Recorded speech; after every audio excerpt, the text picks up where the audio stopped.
I want to start this by saying I quite like Vine. I enjoy the short comedic clip and have a reasonable amount of respect for those that make them. What I'm not a fan of is someone in a tremendous position of privilege and using it to mislead their massive fan base. These are the people with over 1 million subs, millions of followers, and are able to reach out through social media to so many people to spread a good message, if they so choose to. The one person I am most recently bothered with is the Gabbie Show. She uses poorly cited sources and terrible arguments to present a case in support of the Black Lives Matter movement, and I want to address these parts of her video. Now, to avoid getting into trouble with the old copyright thing, even though this is a standard license, I'm going to speed up the bump and stop when a point is made that I feel the need to correct or argue against.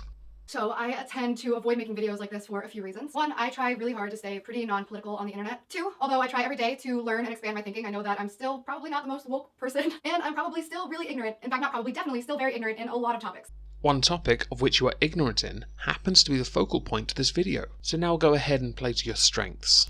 I don't like to speak in topics that I don't feel 100% educated in, and I don't want to offend anybody or spread an opinion that is ill-informed. So naturally you cite Everyday Feminism, BuzzFeed, Huffington Post, and a privilege test as highly regarded sources to back up what you have to say. I was, for some reason, whatever reason, blessed with a huge platform. Self-deprecating humor and a big booty will do that for you. The first thing I want to address, not only because it genuinely hurts me and the public at large, but also seems to be a topic of great disagreement and tension, is the debate between Black Lives Matter and All Lives Matter. The argument here is stemming from the fact that a lot of people, mostly white people, are offended by this. Well, let's see if I can shed some light on that. Oh, and as I'm blue, you won't have to worry about those pesky white folk getting all triggered. Gabbie. Fact. 1. 24% of those shot by police were black. 3% of those black people shot were unarmed. 3% is still too high, but 3% nonetheless. 3. Black people make up around 13% of the US population. 4. Black people commit over 50% of murders.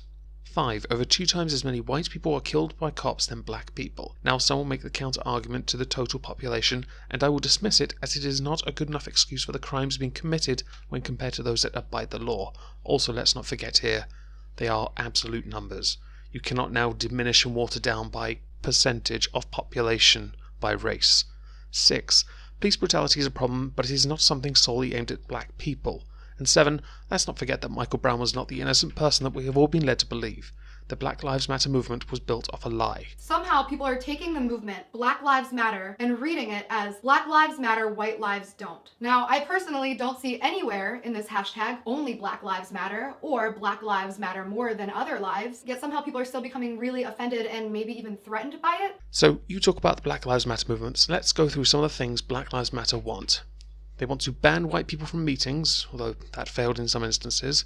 They've marched to the chant of what we want, dead cops. Dead cops! Yeah! Someone heavily involved in the Black Lives Matter movement is a known cop killer. They want segregation from white people. They bully people that have promoted civil rights their entire political career. We are going to let you on the mic. Okay. All right, so we are trying to be reasonable. We are trying to be reasonable. We are trying to be reasonable. We are trying. We're going to let you on the mic. We are going to give you the mic. We will, after Senator Sanders. After Senator Sanders. After Senator Sanders. After Senator Sanders. After Senator Sanders. Do not tell me what to do. After Senator Sanders. Sit down. Don't catch it on me. That's your attitude that I have nothing to say. And claim all lives matter is racist. So if I may, I'd like to explain this trend in the form of a simple logic exercise that we were all taught in grade school. This is called a syllogism. Basically, there is a major premise, a minor premise, and a conclusion. An example would be, Gabbie is a human. All humans breathe air. Therefore, Gabbie breathes air. This is sound logic. However, if you mix up the premises a little bit, for example, Gabbie breathes air. All humans breathe air. Therefore, Gabbie is a human. This is not sound logic because Gabbie can be a sloth or a toucan. Maybe it's because more pesky whites are dying than blacks and those privileged people aren't being represented. Or maybe it is because advantages are being given to other races that are then being denied to white people who are then guilted into supporting other people solely because of race. Now I have to speed this next bit up as it is kind of relevant but also a little bit waffled out. Now let's make this relevant. All lives matter. Black lives are lives. Therefore, Black Lives Matter. Notice that nowhere in this logic does saying that Black Lives Matter discredit the fact that white lives matter as well. Your logic is flawed, as you seem to overlook the open discrimination earlier mentioned by the Black Lives Matter. You fail to recognize that by calling yourself Black Lives Matter, you openly separate people by color. All lives matter, then why not call yourselves that instead? Why adopt a name born from a lie? Why continually ignore the horrific actions of those involved in BLM? All lives matter. Of course they do. This isn't a trade. Nobody's trying to exchange black lives for white lives. But I hate to break it to you, maybe white people don't need a movement. At some point we need to realize that a lot of these deaths are systemic and biased. Yeah? Then that would explain why murderers in the US are 59% black Americans. Systemic indeed, Gabbie.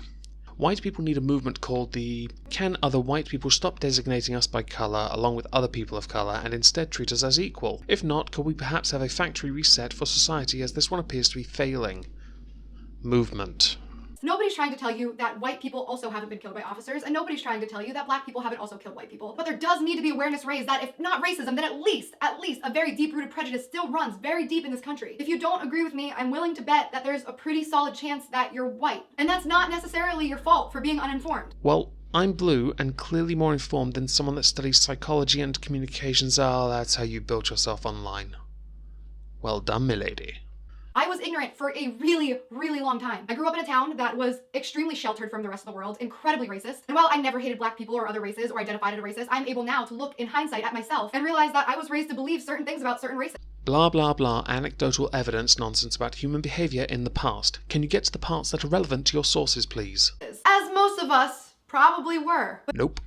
An assumption is the mother of all fucked up choices. Stop assuming, Gabbie. But it is really important that if you are not a minority, that you check your white privilege. And this is the most important part of the video and the part that I really hope that you remember. It appears the feminist regressive rhetoric has manifested in that booty and flooded your pea-sized brain with a buzz term only suited to multicoloured cupcakes. Just a small side, I once checked my privilege along with a very wealthy black lady, and we discovered she was still more oppressed because that delightful calculator decided her skin colour was a mitigating factor enough to ignore her vast successes over my shortcomings. I, not even that long ago, was very offended when people accused me of having white privilege. I grew up very poor. I was the only white kid on my school bus, and every single day I was bullied. I had no connections, no money, no important last name. Nobody ever handed me anything. I worked really, really hard, and I made something of myself. And I felt that none of that had to do with the fact that I was white. I truly believe that my skin color had 0% to do with any of my accomplishments, and that there was absolutely no way that white privilege had any hand in my success. Then one day I found an article entitled "Explaining White Privilege to a Broke White Person." I think you'll find your majors in college helped make you. You turned your education into something relevant and current enough to make a career out of it. You could have easily been a stripper, but with your skills, you turned it into something that a lot of those with fake degrees do not understand. Your skin colour played no part, Gabbie. Which I will link below and highly encourage everybody to read. I recommend everyone go to the article mentioned, which is in the description, written by the Huffcuck Post, and you decide for yourself whether this article, which I don't think it does have any validity to her arguments, or the ones that are of sense, logic, sound mind, the usual. I found that article to be so enlightening I popped out to get this bottle of Drano.